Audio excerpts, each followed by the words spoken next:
All right, let's jump right in. We're going to take something we all think we know, the simple act of drawing, and we're going to completely redraw the lines of what it actually means. So, let me just ask you a question that sounds almost too simple. What is drawing? Really, think about it for a second.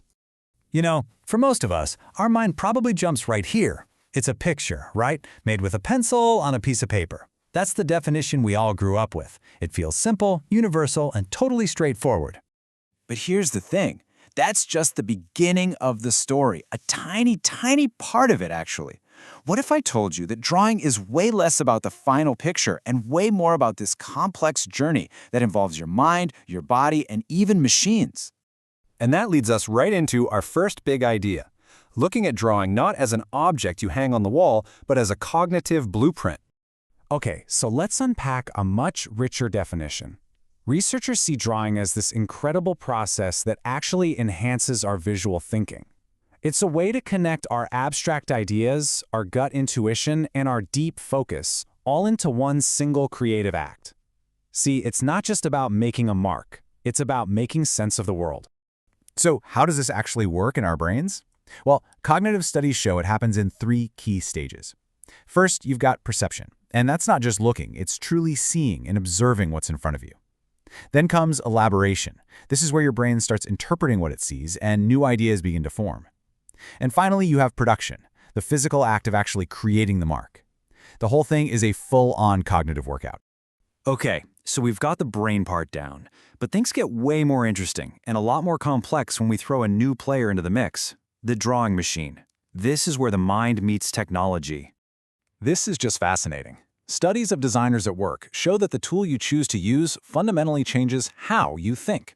Sketching by hand, for instance, literally activates different cognitive pathways and different kinds of creativity than using something like computer-aided design, or CAD. The machine isn't just a faster pencil, it's a totally different kind of brain partner. And man, this just shows how wild things have gotten. The new digital canvas is exploding with possibilities. I mean, we've got robotic arms that can execute perfect drawings from pure data. We have AI, like GANs, collaborating with human artists to create things neither one could ever make alone. We have people sketching in 3 dimensions, in virtual and augmented reality, and there's even eye-tracking tech that can trace and recreate historical graffiti. The very definition of a drawing is getting wonderfully blurry. But technology isn't the only thing pushing the boundaries. This next idea, well, it might just be the most profound of all.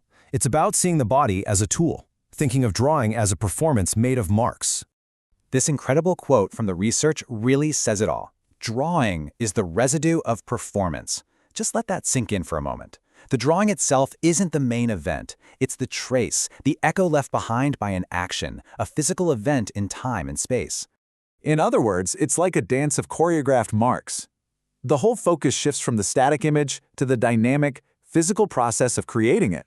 It becomes all about movement, gesture, and the physical presence of the creator. And this is where things get truly wild. I mean, just look at some of these unexpected instruments artists are using. Some are translating pure sound into physical form with no machines at all. Others are using focused sunlight to literally burn marks onto driftwood. You have artists manipulating puppets to create lines, capturing the fleeting movement of oil paint on water, or even recording the gestures of drawing while completely underwater. And get this.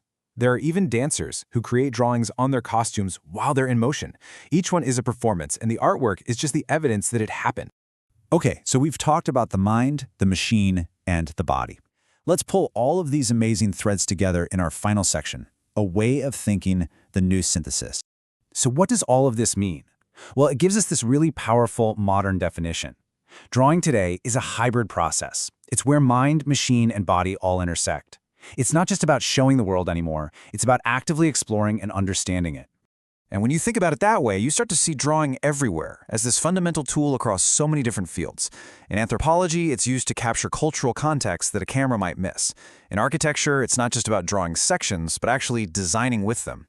For engineers, it's a way to verify performance. For dancers, it can notate movement. And for psychologists, it can even reveal unconscious forces. It's truly a universal language of thought. You know, at the end of the day, this is what it all boils down to.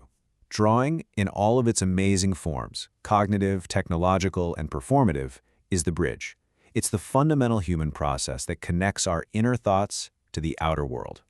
And that leaves us with one last big thought. If this is what drawing has become today, this incredible fusion of mind, body, and machine, then what new, unimaginable worlds are we going to draw into existence tomorrow?